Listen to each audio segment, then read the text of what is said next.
Olivia. I'm Joey. And welcome back to another episode of our podcast, Nothing in My Brain. So for today's episode, it's going to be a continuation of our previous episode on neurodivergent conditions.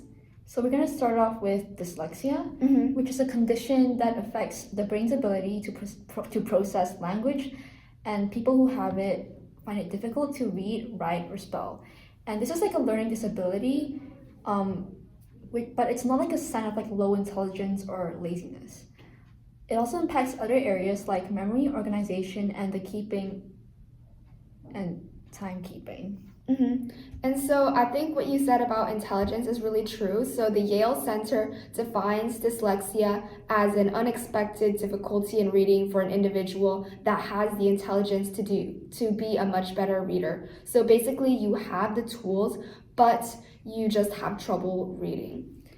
Yeah, so like a lot of like common like symptoms are like difficulty with reading, difficulty decoding words. So it's like they can't sound out like the letters and the syllables, and they can't like read smoothly and accurately as like other people would be able to. And they also have like sometimes they have like difficulty comprehending what they're reading.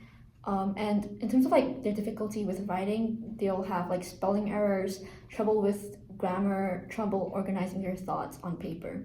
And then they'll also have like it's kind of hard for them to understand like instructions when they're given either like written or spoken instruction. And so basically it's a difficulty with phonological processing. So for example, if you have the word hot, it's hard to break the word up into like the H-O-T sounds, and it's hard to differentiate maybe how it's different than the word hit, or what happens if you switch the H with an R. So yeah. Yeah, so there's like a lot of different causes and like what could cause dyslexia. So a main one is like genetic factors. So like this condition is often hereditary. So it's often linked to the way that like the brain processes language, and particularly in brain regions that involves in like sounding language and like word recognition.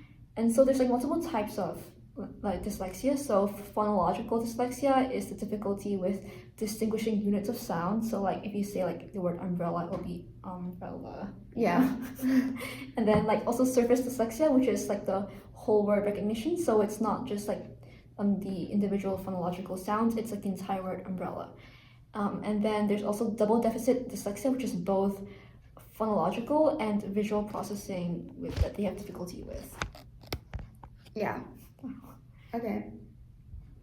And then basically for dyslexia research, there is a lot of new research with MRIs of different brain regions between dyslexic people and like typical learners. But the reason why it's so tricky to attribute like a certain brain characteristic with people who have dyslexia is because it's hard to attribute the differences for whether or not it's a result of going many years without reading, or if it's actually because of like the inherent structure of a brain with dyslexia, because your brain changes structurally when you learn to read. So that's why like literate and illiterate adults have different brain structures because of neuroplasticity. And so yeah, that's why there isn't like a direct cause of dyslexia. Right. Okay, so like another note is that like being diagnosed with like dyslexia is like important, because then you're able to receive the accommodations that can be provided, such as more time at tests or like assistive technology, which can be useful when you're taking like standardized testing and things like that in school or work. Definitely. Yeah. And then a little history on the term of dyslexia. It was first coined by a German ophthalmologist, Rudolf Berlin, in the 19th century. And he basically observed the difficulties in his adult patients with printed word. But he was basically describing a case of acquired dyslexia, which is a little different than regular dyslexia. This is where you can get symptoms of dyslexia from a head injury or a lesion. So at first he thought that the adults and his patients had a problem with their vision, but they had normal vision. And so he knew it had something to do with the brain. And so it was also called word blindness in the past. And so probably a lot more people in the past had this condition, but there are certain factors that made it more apparent and led to its emergence. So advancements such as like the printing press, newspapers, and widespread literacy and schooling, because before this there wasn't really a chance for symptoms to manifest, but now since everyone's required to read and stuff like that, it's a lot more emergent. So in people with dyslexia, there is a brain difference in activation. So for more fluent readers, there's more activation in our left hemisphere of the brain, and this contains areas like the visual word form area and Broca's area, and these areas are linked together by white matter. However, in dyslexic brains, there is less activation in this hemisphere. There is some disruption in the pathway, but they have an overactivation in their right hemisphere, which is involved in image processing and spatial awareness and imagination, stuff like that. And so this is why, although people with dyslexia struggle with words, research has shown that they're really good at high-level reasoning, problem solving, spatial processing, and creativity. So basically, they can make connections and images that other people can't see, and they're more big picture thinkers.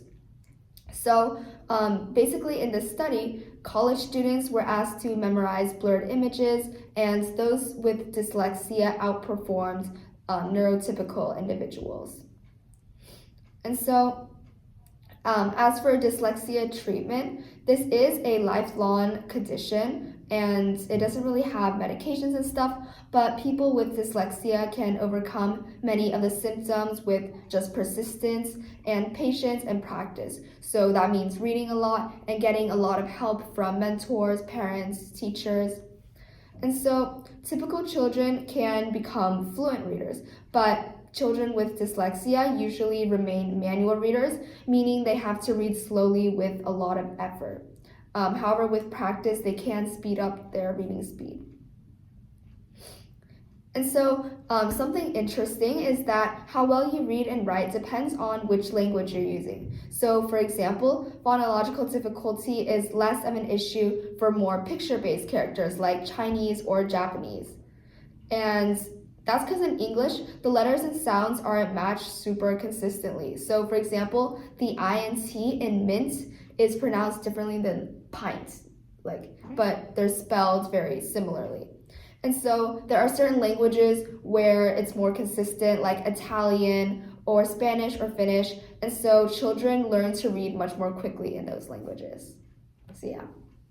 So we're going to talk about dyscalculia now. So this is when people have difficulties with mathematical understanding and processing. So this affects about 3 to 7% of people worldwide, and it's characterized by the difficulty counting upwards, recognizing numbers, and math symbols.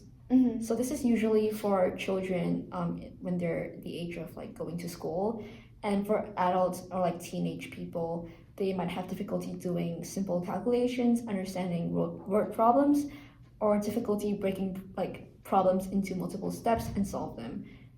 So it's like if you're given like a complex like mathematical problem that takes like multiple steps, so like adding and then dividing, then they'll have like trouble breaking that down into the steps. And they'll also have difficulty like measuring quantities. Mm-hmm. So there's also like emotional symptoms. So people with dyscalculia will face like test anxiety because they have trouble with like solving those math problems, and they'll often feel panicked, or they'll have like temper tantrums in like young children, and then also they have like a phobia of going to school just because they face so much like difficulty like in navigating classes there. Yeah. So do you have anything about? And so this also happens alongside other conditions such as ADHD or dyslexia, and it usually runs in the family. And so there are certain brain structures or like functions that are kind of attributed. There are certain brain differences between people with dyscalculia and neurotypical. And so people with dyscalculia have reduced gray matter in their parietal lobes specifically, and this contains the intraparietal sulcus, which is involved in processing numerical information. But they also have reduced gray matter in their temporal and prefrontal brain regions. So there, like you said about like the certain differences in the brain. So there's like it's shown to there's like less development in people who have dyscalculia, like their brains, and there's like fewer connections between like brain cells. And these affected areas are usually the ones that have anything to do with like numbers and calculations. So they have problems. Dyscalculia. Yeah. Okay, so the next condition is dysgraphia, and this is difficulty with writing and handwriting, and people with this often have impaired spelling. So they have difficulty forming letters, spacing letters on the page, writing in a straight line, and like making letters the correct size. And so dysgraphia is linked to weakness in working memory. And so people with this struggle with orthographic coding, which is the ability to store and manipulate written words when translating them onto the page. So it's hard to recognize spelling components like capitalization. And they have difficulties with letter recognitions and like letter reversals. So for example, if you're like flipping a letter around or like writing a letter upside down or something. And so because of this, they have difficulty planning the finger movements in writing, which is like the physical movements needed to actually write the letter. And so this is different than weak fine motor skills because their motor skills are fine. It's just with handwriting. Okay, interestingly, Agatha Christie had dysgraphia, and yet she is a renowned author, and she wrote Murder on the Oriental Express, so that's pretty cool. So next we're going to talk about dyspraxia, or you could call it developmental coordination disorder if you want to be fancy, DCD. And this affects the ability to coordinate movements, so it's characterized by difficulty in planning and organizing movements rather than a problem with muscle strength or control. So obviously different to dysgraphia. Yeah. So the first signs of dyspraxia begins in childhood when they're like developing and can persist into adulthood. And it most commonly affects men. Okay. Some symptoms include restlessness, difficulty with balance and motor functions, and people are more likely to have dyspraxia if they are born prematurely or if they have a family history of developmental condition coordination disorders. So if they have like a family history of DCD too. And it affects about 6% of school-age children. Yeah, and so in younger children, this can look like struggling, like playing with toys, or it like takes longer for them to walk. And then in older people, it can manifest with like difficulty with balance, writing and drawing, and like getting dressed and stuff. And so there are different types of therapies that help dyspraxia. And so one is occupational therapy, and this works on improving your ability to perform everyday tasks. And of course, there's also physical therapy because this condition is very physical. But it also does not affect your intelligence. So that's why it's different than neurological disorders like cerebral palsy. Yeah. And like so sort of like these like occupational therapy is task-oriented intervention. So this is when the therapist identifies specific tasks that causes difficulties and you find ways to overcome them. Okay, so the next condition is Tourette syndrome. And this condition is of the nervous system, and it involves repetitive movements or sounds. These are called tics that cannot be controlled. And so you can have different types of tics. So there's motor tics, which is like blinking, or for example, jerking your arm, or you have vocal tics, like yelling a word. And tics can be simple or complex. And these tics also occur, or often they occur alongside ADHD. And there's a study that found that 35 to 90% of people, which is a large range, with Tourette syndrome also had ADHD, so there might be a link. Okay, so simple tics are usually quick and repeated movements that involve like few muscle groups. So if, for example, like shoulder shrugging or like sniffling, which you're doing. Okay, thank you. And then complex tics involves like many movements and like muscle groups. So like jumping is like one of like a complex motor tic, or repeating words or phrases. Oh yeah, and also some people use have swear words, like they say swear words as their tics. Yeah. And so not much is understood about the neuroscience of Tourette syndrome, but the basal ganglia might play a role because this is involved with suppressing your unwanted actions. And it's supposed to inhibit neurons in the thalamus and prevent it from sending unwanted signals to your motor cortex. but in Tourette syndrome, there is some faulty circuitry, and so you can't really stop these unwanted signals. And genes also probably play a role. So, like, usually people with Tourette syndrome also have problems with how the brain metabolizes neurotransmitters. Okay, so like how like metabolism is like when you break down neurotransmitters. So like genes obviously contribute a role to that. And then so neurotransmitters like dopamine are chemicals that the brain uses to regulate behavior and movement. So like a difficulty with metabolizing neurotransmitters like dopamine will eventually lead to Tourette syndrome. Okay. Yeah. And then as for treatments for Tourette syndrome, there are different types of therapies available. So comprehensive behavioral intervention for tics. And this basically teaches individuals to be more aware of their tics and gain control over them. And it combines psychoeducation with relaxation techniques. And then there's also habit reversal therapy, which reduces tics, and they basically try to substitute the tic with a more acceptable behavior. So you talk about like comprehensive behavioral intervention for tics, and this is supposed to help people respond to tics. So they do like a different action when the tics appear. So it's like this is like a competing response. So for example, if your tic is like blinking, then you shut your eyes when the tic happens. And also you should recognize tics, so like you mask or suppress the tic when you recognize the urge to do it. Yeah. And then you can also like reduce tics. So for example, excitement or anxiety usually makes tics worse. So by staying calm and like being less anxious and avoiding stressful situations, you're able to reduce the frequency of these tics. And previously I talked about how like difficulty like metabolizing dopamine also like relates to Tourette syndrome.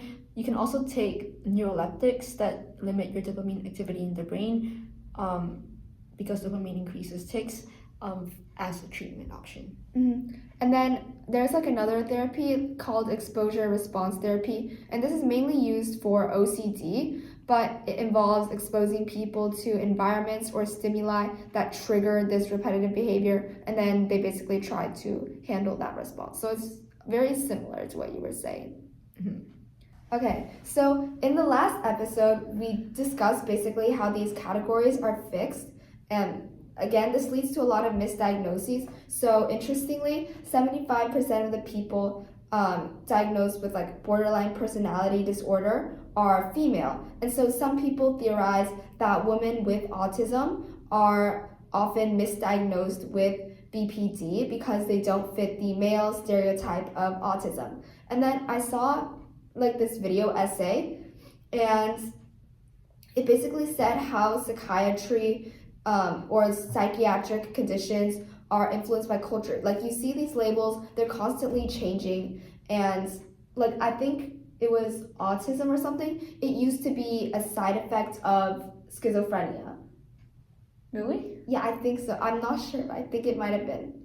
And so basically how we group symptoms and which symptoms are expressed depends on cultural and historical context. So for example, let's like take these psychiatric categorizations of like PTSD or shell shock. You know, shell shock was from the past, from the war, and they're very similar in like the symptoms, but they have like a different historical context, obviously.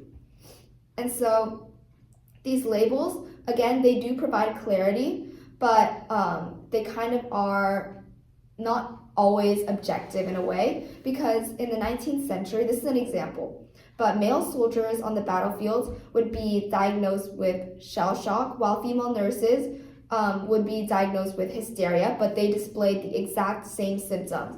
And this is because hysteria implied femininity. And so basically, if these soldiers were diagnosed with hysteria, it would stigmatize them and they would look weak. But instead, no, they were diagnosed with shell shock so they could appear masculine and strong. You gotta preserve the image somehow. Yeah. So that's just to say that these labels are not always objective. And they are always changing, so. Yeah, like now you have like a very objective like name, like PTSD is pretty objective. Yeah. Yeah. Okay. That's a wrap. That's a wrap for our episode. Yeah, thanks for listening, and don't forget to check us out on YouTube, Spotify, Instagram, TikTok. Yeah. And we'll see you next time. We'll see you in the next episode. Yes, in 2 Bye. weeks. Bye.